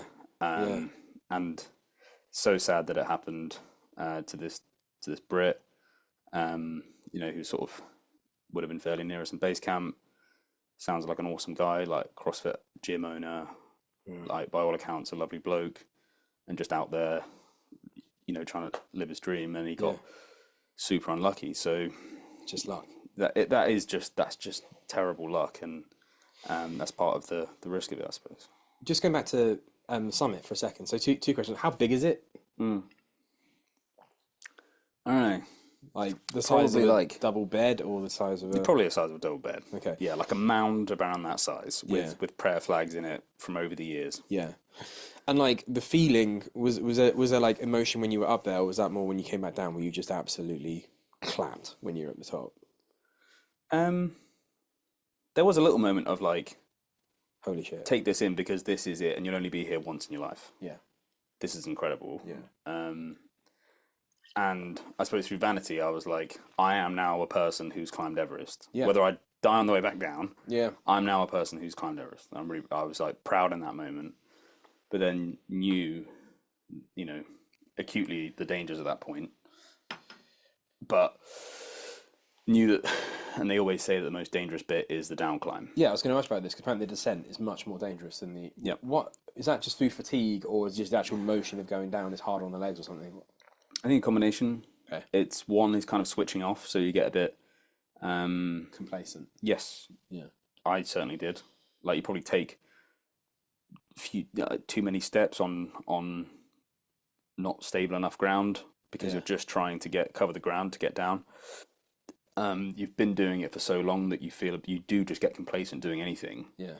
Hands hands in the air. There was a point on the summit ridge, and I'm sure if my son listens to this in like 20 years, he'll probably slap me.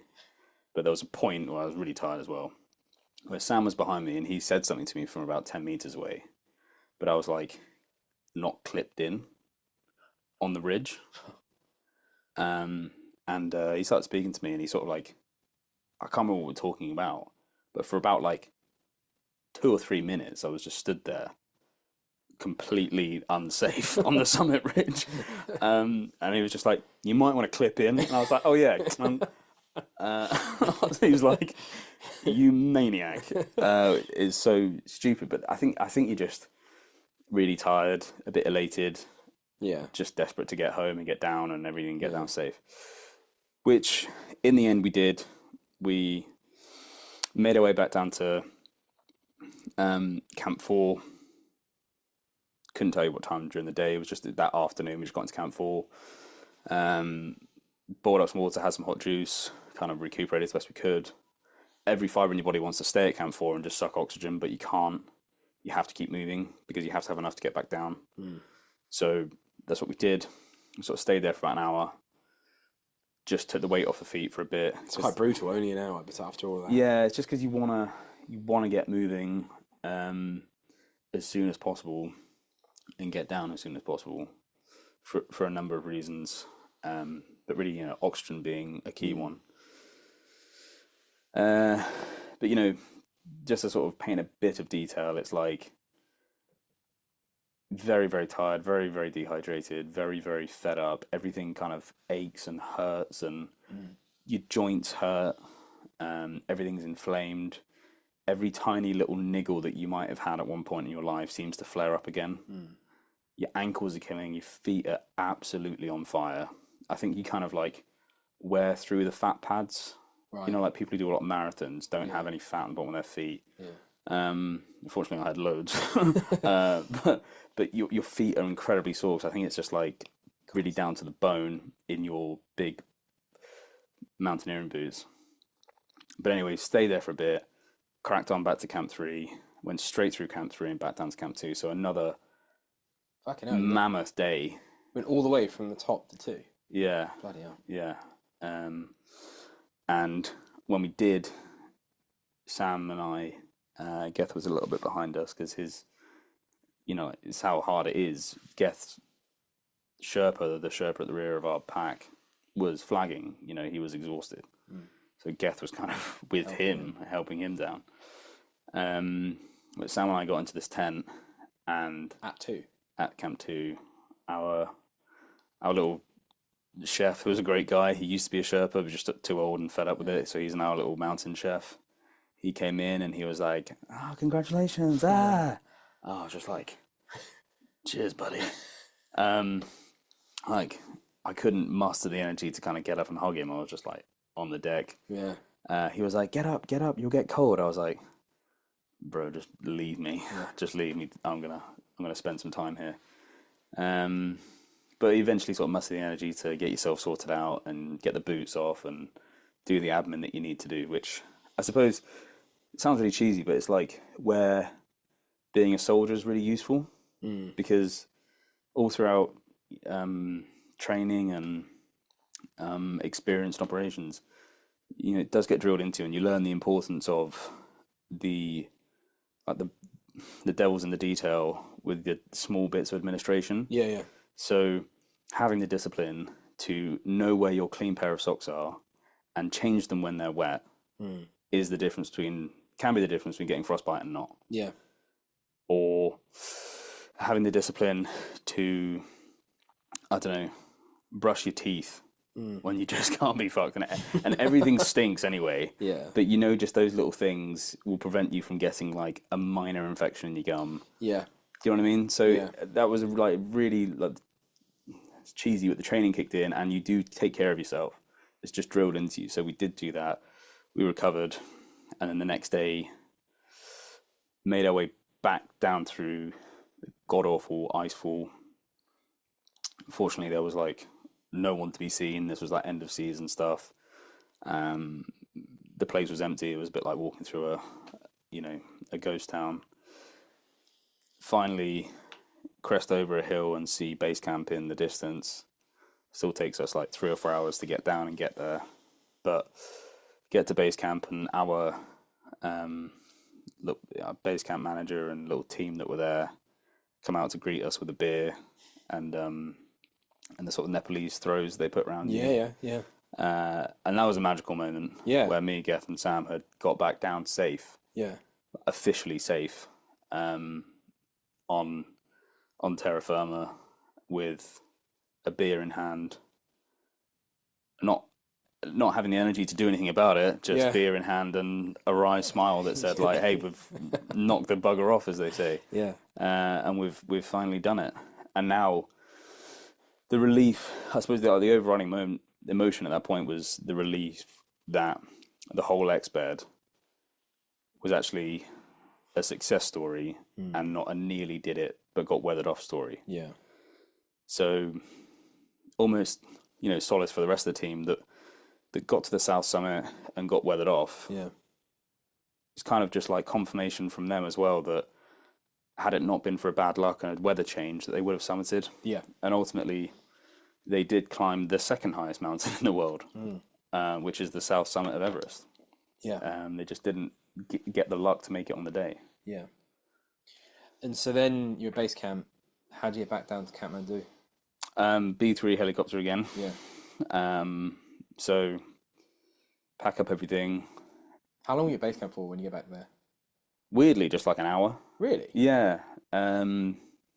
We just our base camp manager just organised it that, everyone wanted to get out of base camp at that point because the team, the logistics, the footprint had been there for the whole season by this point. Everyone was just done with it. Yeah. I mean, bless their hearts, somehow the cooks at base camp, I don't know how, because they didn't have an oven, but they had made this little cake, which is like the sweetest moment ever, that they came in like really proud of this iced congratulations Mount Everest cake, and that's like a little tradition that they do. So we had a bit of cake. Our bags were already packed.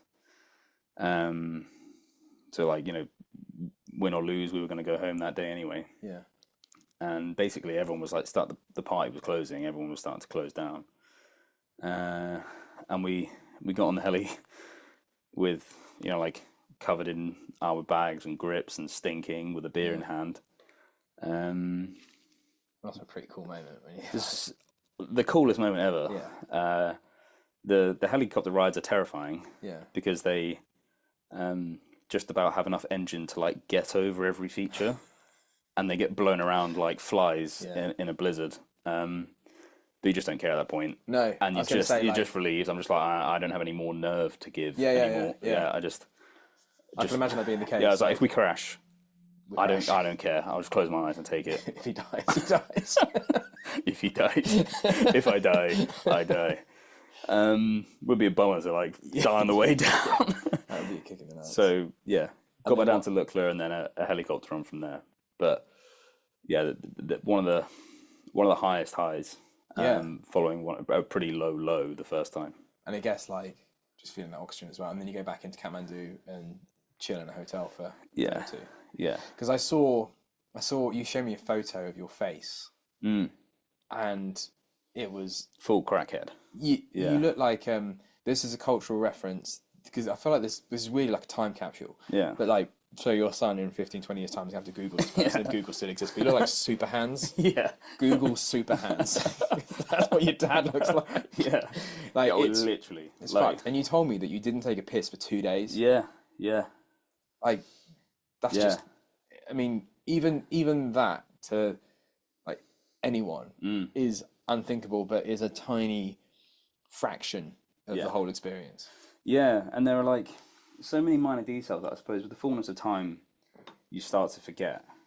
But through descending, and the foot and my right foot slamming against the side of a rigid high altitude boot, basically like I had a fractured little toe.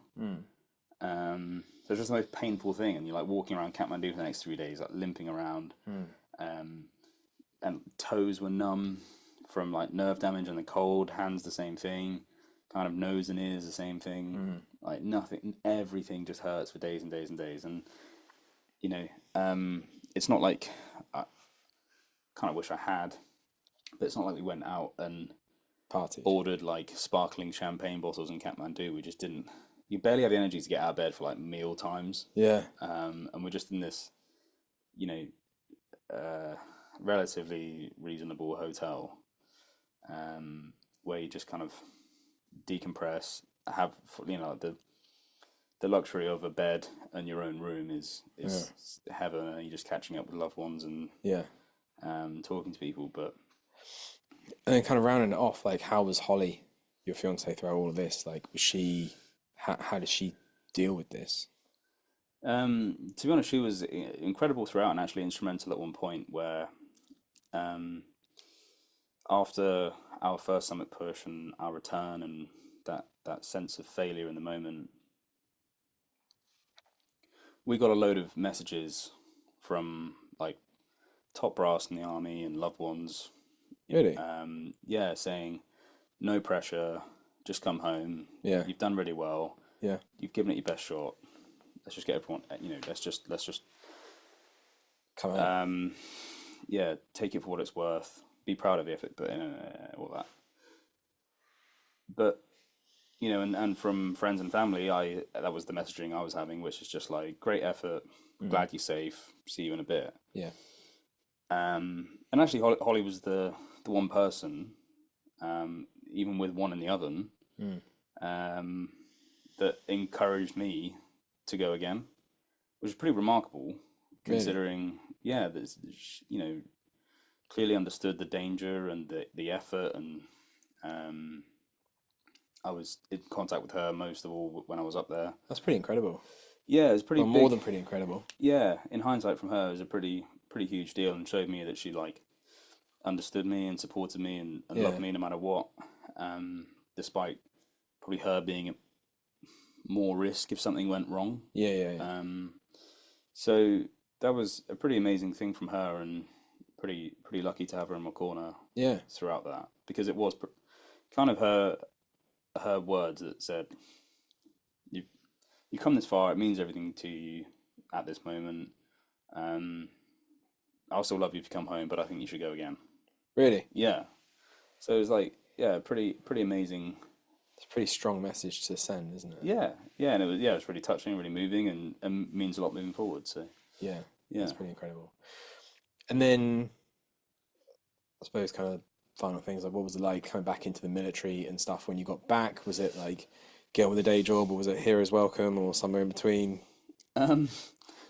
Yeah, it was a bit of a hero's welcome. We went around to the seniors mess, like where all the senior soldiers live, and you know, all raised a glass of port, and had a bit of a pat on the back, and gave a pretty lackluster speech. Yeah, because we'd landed back that morning. Oh, right, okay. And travelled back through, been processed. You're fucking cooked. And then we're like in front of 50 blokes being like, oh yeah, thanks very much. And then, yeah, it kind of is back on the day job, you know, like incredibly that the guys, a 22-year-old soldier, one member of the team, gave literally 100% of himself on the mountain, came back down, didn't summit, but got tantalizingly close. And then deployed on really meaningful operations 3 or 4 weeks later. You know, which is, I suppose, it was, to me, it was like testament to how incredible like some people are that serve the country still to this day without anyone else knowing. And we'll never know like what they do. And that we have young guys who are willing to go out there and do that. And then get on the day job a few weeks later. And it's not an admin day job. It's it's 6 months being away. Of more of the same, but that's what they sign up for, and they love it. So no, it was really a good welcome back from the army, and it was big pats on the back, but in a typically stoic way. It was anyway, we've got stuff to do. It was it's kind of the best way to be about it, isn't it? It was a handshake and a nod, and very proud of you, and then on from there. And then, like, final thing is like anything that's kind of left you with any thoughts about, be it Everest or people that do it, people that don't, the Nepalese, the army, anything that's changed in your head from before to after doing it. I vastly underestimated how hard it was going to be. Full respect to anyone who does it or has ambitions to do it. I thought going in, I was like, well, civvies do it, I can crack it, no problem. No, it was really, really hard and took everything out of me. There's, for 99% of it, and I think like anything in this day and age, anything that's worthy of achievement or anything that's, considered high and lofty gets a lot of bad press. I think Everest gets a lot of bad press, and people will knock it for being this achievement that everyone aspires to. But it's still the biggest mountain in the world. It's still, it's still the one that eludes a lot of climbers, and anyone who has the courage and the wherewithal and the funding to do it, I'd say go for it. It's the adventure of a lifetime. I had the best time ever. I have memories that I'll never forget, good and bad, and it was, one of the best things I've ever done. Yeah, I mean, it's kind of like you said about that stoic thing about the way the army just get on with stuff. It's kind of the same here, isn't it? Like, I don't know how you deal with that, and it's funny talking like with the family about it. How much do you say about it, and how much do you not? And now, as part of wanting to do this, was to actually. Because I think without a purpose for having a conversation like this, it's kind of hard. It feels like an interrogation, but somehow you label it as a podcast, and then it kind of makes a conversation out of it. No, it's great. But I'm like very grateful to have this opportunity to ask you about it, because I don't think I'd have ever really known. And I talk to people about it, and then they ask me about it. I'm like, I don't have a clue. I don't know. He went up and went down. Like, that's all I can say. But without saying cliched crap that's not worth the oxygen, like, it's just a remarkable achievement. And you should be, and I'm sure you are incredibly proud of it, but then your son should be as well. And then just to say you've done it, you've stood on the ceiling of the earth or the roof of the earth, or whatever the expression is. Very few people get to do that, and very few people get to attempt it, and some of them don't make it back, and you did. I'm very glad. No, well, thank you very much, and I really appreciate you setting this up. I've been trying to do it for a while, and as much as I've tried to write it down in a little journal to capture it, I don't think it really comes from the same place as just discussing it like this. I think it comes from a different ordered, structured mindset where it's descriptive, and you're just listing things in a certain way. So I think this as a capture of a moment at one point in life is I really, really appreciate it, and I think in years to come, if no one else, I'll look back on it and think that was really cool, and I'd love to hear it back from my employees telling it to you. So thanks. Maybe this is something we have to cut out of it, but what are you going to do now? How do you top that, or do you not want to top that? Geth and I have had some conversations about what we're going to do next, about like if there is anything that we could go and do, or like break some records or something. But I don't know. I think next port of call is having a baby. Well, and then cracking on with the career. Well, so having a baby, the challenge starts now. Exactly, we thought it was hard. You ain't seen nothing yet. No, good. All right, we'll leave it there. Well done. Cheers, brother. soon.